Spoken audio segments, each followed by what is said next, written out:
today it's going to be two parts of presentation. And so the first bit's on insurance, and decided 10 minutes probably a bit too long on insurance for everyone to stay awake. So we're doing that. And then the second part, I'm going to talk about personal challenge of mine, which be great if you could support me on that, really.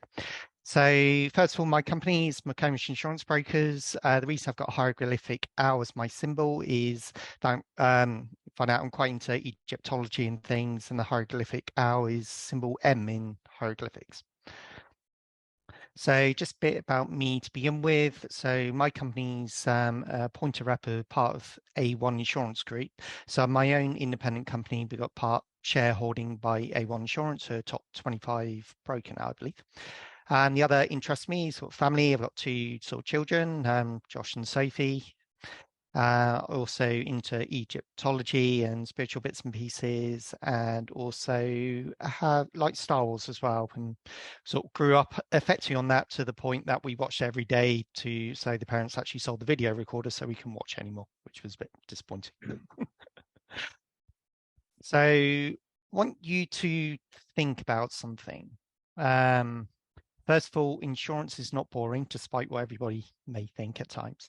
If your house is burning down, we're suddenly the most exciting and most interesting person you ever come across. And this is the same for every profession. We all sometimes think, because we deal with the same thing every day, day in, day out, that it's, though at times may not be interesting to us, that it's not interesting to others, but just remember, you are interesting to everybody. Within insurance, though, there's a common, perception, I suppose, that insurance companies will do everything they can to get out of paying claims. And so it's really thinking about, well, what is the reason for that? Why does insurance companies have that sort of reputation, effectively? And the reason really comes down to just something straightforward: terms and conditions. So insurance is a contract. The insurance company says, well, if you agree to do this and the person pays Y, then they will pay out a claim shouldn't happen. The problem we quite often see is people don't understand the terms and conditions of the policy. So ask yourself, when was the last time you actually looked at your own conditions? When was the last time your broker actually went through them with you? And do you actually understand everything there? Because quite often we find more to do with the certain conditions to do with like electrical conditions, security conditions, heating conditions, that sort of thing, where people don't actually understand, or how many aren't even aware that certain things are in there, that they have to do certain things. So what I would suggest is, with your insurance policies, maybe just have a look through them, making sure that you are complying with everything they need to do. If you are, then in the event something happens, it's not going to be an issue. If there is, remember, insurance companies are, despite what they may tell you, are not your best friends. They're a business like everybody else, and they will therefore look to try and make a profit everywhere else and have to report to shareholders. So they will not pay a claim unless they feel that, yes, they have to. Okay, so just be aware of that. We try to do things a little bit differently ourselves. So we try to talk to people away from renewal date, because for some reason at renewal, everybody in their mind seems to think, and it's probably compare the market, meerkats and all that sort of thing, has conditioned us to actually think insurance has to be as cheap as possible. There's no other option. But what I say to you is, actually, no, we don't work on that principle. Yes, we try to be competitive, otherwise you're never going to win any business. But we try to make sure everything is fit for purpose for you, making sure that you are fully covered, and that all the eventualities that perhaps you haven't considered, that you are, at least we can have that discussion for you. So what we try to do is have a conversation with people away from the renewal dates, because that renewal, everything is all about price. You get so much price pressure, people just forget about what the insurance should be there for. And we also find, as well, as brokers then start potentially cutting corners and things, because they've got their own targets to meet and everything, and then it's all about price. But we try to do something a little bit different. And by having a conversation away from renewal dates, then it gives you that peace of mind that actually know, yes, we're only looking at your covers and making sure you're fully protected. So the other bit I want to talk about is a personal challenge of mine, which revolves around COVID. So in October 21, unfortunately, I picked up COVID, and the first week was okay. He was sort of working, all bit from home, but unfortunately I started deteriorating. And then on the Monday, I unfortunately had no option but to get an ambulance. And then I was in hospital then, and we thought it was going okay to begin with, and then it wasn't, and they even put me on what they call CPAP mask, which is basically it forces air into your lungs really, and that I seemed to be going okay on that. But then on Sunday morning, they then said to me, "Look, unfortunately, we've got no option. We have to put you on a ventilator, and there's no guarantee you're going to wake up from this at all," which led to me having a very difficult conversation with my wife and kids, and we were sort of all in shell shock really. It is sort of what it is, and it was so it was a bit nuts. So I was actually on the ventilator for 2 weeks, and whilst on there, your body starts trying to focus on what your body needs. So it basically says, okay, well, you don't really need hair, you don't really need muscles. It's just focus on your lungs. So in that 2 weeks, I actually lost 20% muscle mass per week I was on there, and I lost 3.5 stone. And what was nuts is whereas before I could run 10 miles without a problem, I couldn't even stand up. So I had to then sort of build up and had to learn to walk again. But even doing simple exercises like going to the toilet or standing brushing your teeth, I literally had sweat pouring off me in order to just do that. And I didn't even have enough strength in my hand to unlock the keypad on your mobile phone. It sort of took me literally forever to try and do it. And I found only my thumb, I could just about get enough. So it was trying to text people was a challenge in its own right, really. So, but I came off the ventilator after a couple of weeks, and then I actually got out of hospital by the end of November. And and they also gave me a trachea as well. So I had to, which by that is they sort of put tube in your throat and things like that. So I had to learn to swallow and eat. So they started me on like puree food, which was not very nice, and eventually built me up to a little bit more solid stuff. But it was all about a sort of mental discipline and everything, because I was determined I was going to get out of hospital as soon as I possibly could.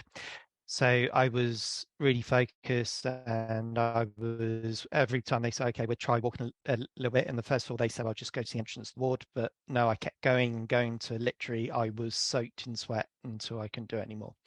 And I could see all the people around me in the ward who didn't have that attitude, and they were literally deteriorating day by day. And that, I wasn't going to do that. So I got out of hospital the end of November, which was weeks before they expected, and was able by the end of December to walk quite a few miles, which again, at that point, they expected me to only get out of the house really. So that was, sort of me a bit more.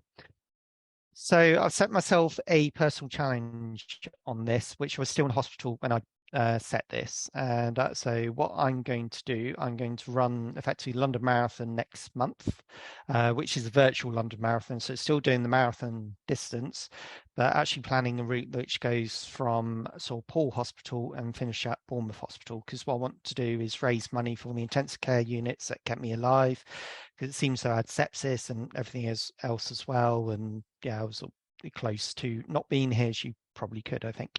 So I've set up a Just Giving page as well, and I can send links and that through to that if you wanted to share that and help me. So how I'm getting on, I'm doing okay. I actually completed Bournemouth half marathon in October. I had to walk a bit, but managed to get round. So it was quite chuffed with that. That was the main target for then. And then I'm just get myself keep training to keep going. It's all about all mental discipline really, and never give up. And it's saying my experience probably made me more stubborn than I was, which my wife isn't too appreciative of, but I'm quite very focused. I just won't let go of anything and keep going really. So and that's sort of me. Wow, that's an amazing insight. Thank you so much, James. I'm sure there's some questions from the floor. So over to who has questions for James. I just wanted to say, like, wow, that just must have been so emotional the day that you left hospital? It was because when I was in the ward, and because when they decided I wasn't COVID infectious anymore, they put me in a normal ward. So they had other people there, and some people in there weren't the most pleasant individuals, and like people phoning people at 2 o'clock in the morning, and etc. etc. So I got myself to the point where I could eat normal food, and I could stumble just about get to the toilet without the need of a Zimmer frame, which makes me sound really old. And then I decided, okay, I can go home now. So the consultant came in, and I said, well, if I'm ready to go home. Oh no, we'll see how you are in 48 hours. And I thought, well, I really don't want to be here. So you had then the physio later, and the physio said, okay, we'll see how you are getting up stairs. So I managed to get up 2 flights of stairs without assistance, and that which they were amazed with. So they said, well, as far as we're aware, you're probably just as good being home than you are here. So then they let me out. So I picked up next day. But no, it was a relief from where they expected me to be, really. And I was just kept so focused. I was going to get out of there as soon as I could and get back to some normality. Give you such a zest for life and really appreciate things around you now as well. No, no, definitely. I say I'm always, I was always quite determined before, but I used to, I suppose, procrastinate a little bit more before, and I don't tend to do that as much now. And so if I see there's an issue or problem, then I just deal with it and get on with it, really. Now we can see why he always has a smile on his face every week, can't we? Alice, did you have something you wanted to ask? Well, I was going to, but he's kind of just answered it. I was just going to say, obviously, from a thriving point of view, I was just going to say, you've obviously got that amazing, determined, powerful within you to achieve things. Like you say, the other people just didn't bother, and they just lay there and kind of gave into it all, and wondered whether you've always had that within you, or whether it was something that came out of you because of your situation. I think so. I'm always so very stubborn. I sort of keep going. But it was when I was in the ward, there was a youngish guy, sort of mid-20s, suppose. He was in there not for COVID, but for alcoholic reasons. He had something to his tongue or so. But for whatever reason, he decided he was just going to lie in bed for the whole time. And even going to the toilet, you get these like cups and things which you can. So he was doing that, and then when he came to go home, he literally had no strength at all, and they had to get a wheelchair for him, which was nuts, just because he just wanted to sit on his laptop all day and not do anything. And but no, it was I think they say it's 90% willpower, and it's you can sort of saw that quite evidently, I think. Self-belief. Yes, there's a lot to be said for positive mental attitude. You know, it gets you through so many hurdles in life. And James, you're a testament to that entirely. Yes, over to Susie. She's got a question. Yeah, I just wanted to say one more thing. I mean, obviously, we're making such an amazing thing, and what you went through with COVID was fantastic. But from a business point of view, I love the fact that you don't just look at the cheap option. You know, it's about making sure that someone has something that's fit for purpose. Because I know when it comes to insurance, we all want to just go for the cheapest possible, because we kind of think it's never going to happen to me. But it's when it does happen to you that you then realize that the insurance you've got is a load of rubbish because you just went for the cheapest one. So the fact that you really do make it bespoke for what people really need it for, I think is just great. Thank you. Yeah, absolutely affirm that. You know, I tell you, if when we were young, we took out insurance just enough. Now that has served me well. It's given me the bread, but not the butter, because we were young and we thought it's never going to happen to us. Guess what? 19 years into our marriage, it did. So, you know, you're never too young to take out quality insurance. And actually, looking back, it would have been cheaper for us to have actually taken it out young. So definitely it's a serious issue. If you want to just chat around the whole topic, I'm sure James would be delighted to talk definitely. to you. That joie de vivre. Peter. If we've got time for one more. Yep, we have.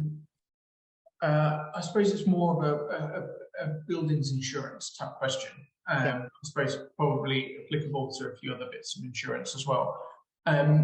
Is there an argument to say that it's beneficial to stay with the same insurer, because then you don't have to consider when the problem started and which insurer, previous insurer or current insurer would be liable. I mean, I say that because I think I've got my home insurance with Tesco because they were the cheapest at the time. And then I've been a little bit lazy and I've just let it renew and renew. And I think I've done that for most of my property insurances, just because it's kind of like plus or minus 20, 30, 40 quid each way, not big enough to warrant, bothering with. But then I'm thinking on the flip side of it, if there is a building issue, subsidence issue, then you don't have to argue, which insurer is liable. Is there any merit to that thought? Yeah, if you're aware of an ongoing issue or potential issue, then I wouldn't look to move insurer really, because when you look to move insurer, you have something called duty of disclosure, material fact declarations, everything else. So to the new insurer, you always have to make them aware of anything you're aware of, which could or it has been a claim or could give rise to a claim. So it's important to bear that in mind if you're thinking about sort of renewal and everything. So if you are aware of any issues, then you need to let them know. If you're not aware of anything, then it's fine just sort of making sure with regard to buildings cover that the actual sum insured is adequate for you, because with particularly inflation, cost materials, everything else, they're going up more than potentially what insurance companies are index linking sums insured with. So you just need to have a think of that, because under insurance is probably a bigger issue. On a motor side of things, if you've got a fleet of vehicles, then what we always recommend is you quite often see people move about with fleets insurance quite a lot. In order to get a quotation, insurance companies ask for what they call 3 years claims experience, so which is just a table which shows how many claims there have been, what the payments were and everything else. And insurance companies plug those details into a program and then it calculates a rate per vehicle. Now, can I just say that is super, super interesting. Honestly, I think Peter and James, you should arrange a one-to-one outside. Sorry, I'm eating time. It's a bigger, but super interesting. And yes, definitely you two arrange a one-to-one. Yeah.